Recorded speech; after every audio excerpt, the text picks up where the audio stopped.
No, most of the things we stress about never happen, and yet here we are, lying awake at night, imagining the worst case scenario. I used to do the same, overthinking, losing sleep, feeling like this was slipping out of my hands.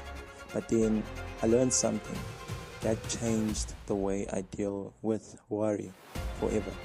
So if you feel overwhelmed, stuck in your head, or just tired of worrying, stick with me for the next 10 minutes. This isn't theory. They are lessons I've applied in my own life, and they work. So I was reading a book, and in this book, it's like from the past, but it's relevant today. He doesn't give like empty advice. He gives practical steps, things you can actually do to calm your mind and take control of your life. And the truth is, worrying isn't bravery. Worrying isn't responsibility. Worrying is stealing from your peace. So let's break it down. We worry because our mind is imagining the future, money, relationships, work, school, mistakes we made. It's endless. And here's the kicker. Most of what you worry about never happens. You're spending hours, days, even on something that might never come true. I remember worrying about a job interview, overthinking every answer, imagining I'd fail. By the end, I was exhausted, and guess what? I got the job, and all the stress didn't change a thing. It's just worry stole my energy. So now, how to overcome worry? So there's something in this book that states live in day tight compartments. So fancy words, simple concept. Focus on today, not yesterday, not tomorrow, just today. For me, this has changed everything. I stopped stressing about bills, next month, deadlines. I handled today first, and somehow everything started falling into place. One of the biggest reasons people feel overwhelmed is because they are trying to live 3 timelines at the same time. Basically, yesterday, today, and tomorrow. Let's think about nature. A farmer plants seeds in the soil, but he does not stand there worrying about the harvest every hour. He focuses on what must be done today, watering crops, protecting them from pests, and maintaining the soil.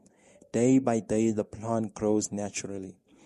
If the farmer tried to rush the harvest or constantly panic about the future, he would only exhaust himself.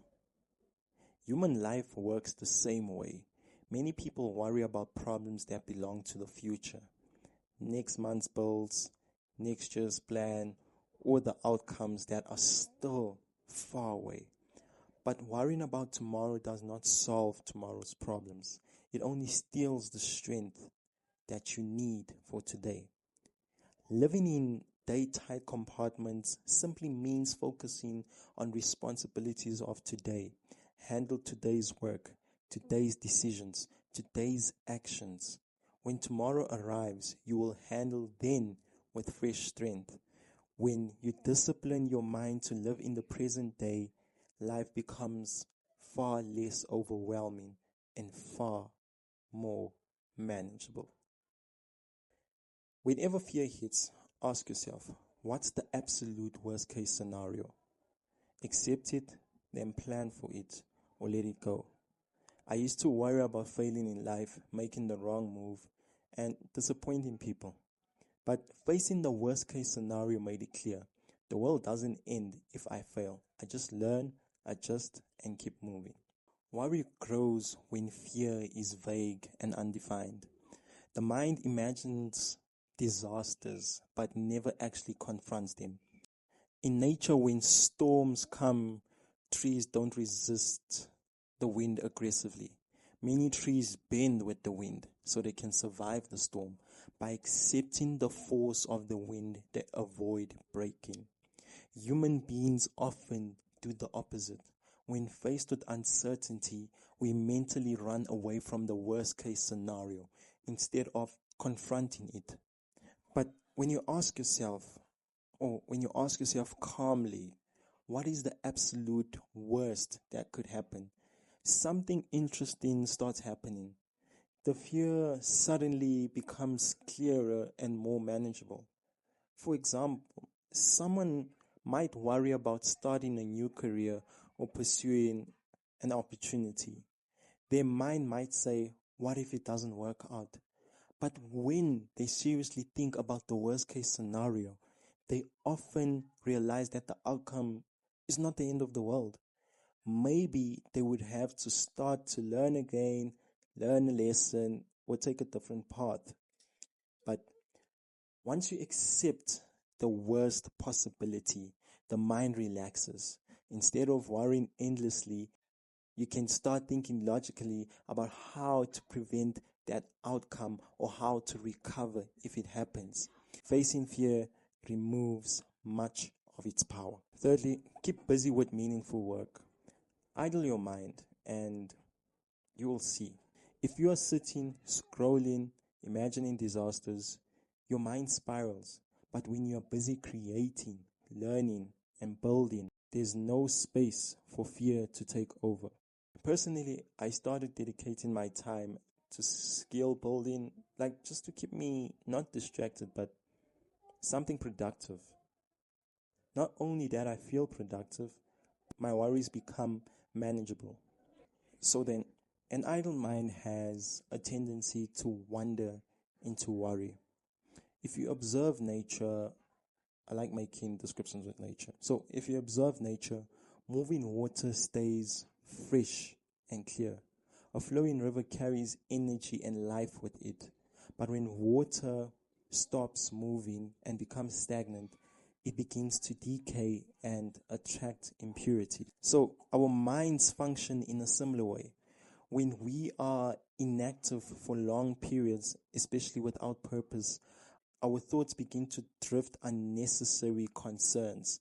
Small problems begin to feel large, and the imagination starts creating difficulties that may not even exist. However, when a person becomes deeply involved in meaningful work, building something, learning a skill, serving others, or creating something valuable, the mind becomes focused and productive. Worry fades because the mind is occupied with progress instead of speculation. This doesn't mean simply being busy for the sake of distraction. The work should be purposeful. When your time and energy are directed towards meaningful goals, your attention shifts from worrying about life to actively shaping it. Another common source of worry is the habit of replaying past mistakes. When autumn arrives, trees release their leaves without hesitation. Leaves fall and the tree prepares itself for a new season. The tree does not attempt to hold on to what has already served its purpose. And us, as gents and ladies, however, we do the opposite. We replay old conversation, past failures, and regrets over and over again. Like we ask ourselves what we should have said differently or what decision we should have made. But no amount of thinking can change what has already happened. The past can teach us valuable lessons, but it should not become a permanent residence for our thoughts. So what I've seen with this, once the lesson is learned, it is healthier to move forward with with that knowledge instead of continuing to punish ourselves. Life moves forward like the seasons do. Growth happens when we accept the past, take the lesson, and continue walking towards the future with greater wisdom. So, when you look at nature, you notice something interesting. The sun doesn't worry about tomorrow's sunrise. The river doesn't worry about where it will end. The tree doesn't worry about last year's leaves. Everything in nature simply fulfills its purpose one moment at a time. Maybe the real lesson is that life becomes lighter when we do the same.